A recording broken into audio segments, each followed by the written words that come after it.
Hey guys, I'm back with a new video. This time, I'm pulling a wee little Mad Pat.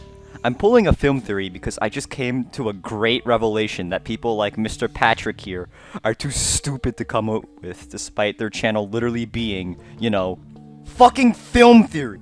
Honestly, I'm surprised that no one else has come to this conclusion that I literally just came up with. Like, what the hell? Today, I'm going to be discussing how the story and characters of AMC's Breaking Bad is literally the same exact thing as KyoAni's K-On!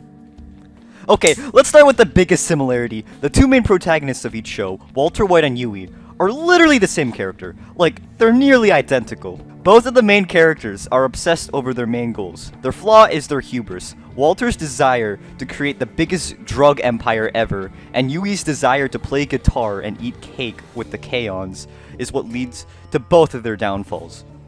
Both main protagonists have a strong love and deep desire to protect their own family, with Walter making money for his two children and Yui trying to help her sister, Uwi.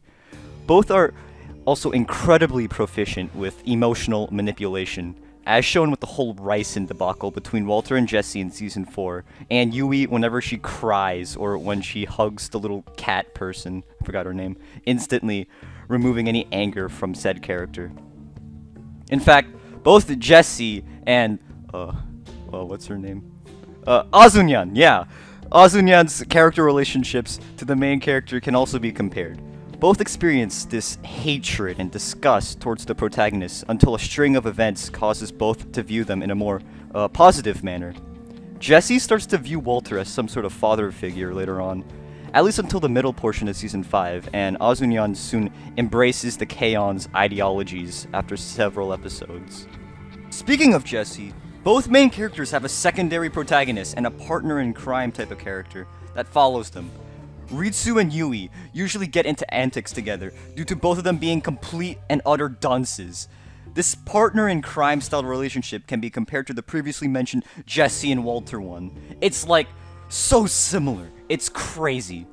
These characters are also usually associated with a black-haired person that is really close to said secondary protagonists, Ritsu and Mio, Jesse and Jane. Both of these characters also have a sort of mentor character, keeping them in place.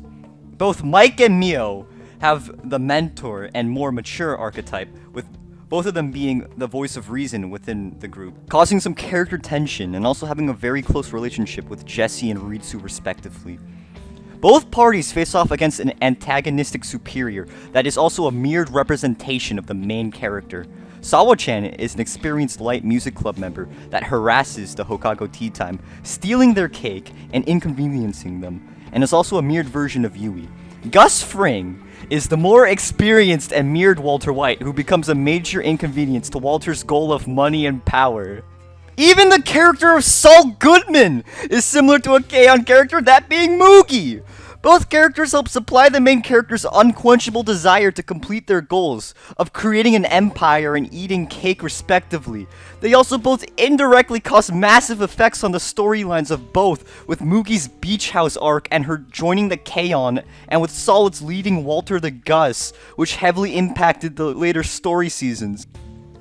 In fact, what do we even know about Moogie? Like, she's always super quiet and in the background for the most of that show. In the episode Dead Freight from Breaking Bad, it was mentioned by Lydia that making foreign investments was a wise idea. So, is it too far-fetched to say that Moogie and her family are a part of Walter White's Japanese branch of his drug empire? No, I don't think so. In fact, it all adds up. Breaking Bad's 5th season takes place in the year of 2010. You know what year it was when Moogie was in her senior year? That's right, 2010. And notice how K-On! Never actually shows Moogie's house or family. This was done intentionally to avoid showing any inappropriate murders and drug rings to raise the age rating of such a wholesome show. In fact, in Season 2's episode Hot, the teacher went with Moogie to her house, but it was never actually shown to the viewer. When Sawa left Moogie's house, she is shown to be very happy and excited to return to Moogie's residence. Could it be that Moogie's family gave Sawa some of Walter's blue stuff to bribe her to stay silent? I honestly believe that's the most logical conclusion. But hey, that's just a theory. A film theory. And 両手広げて戻せ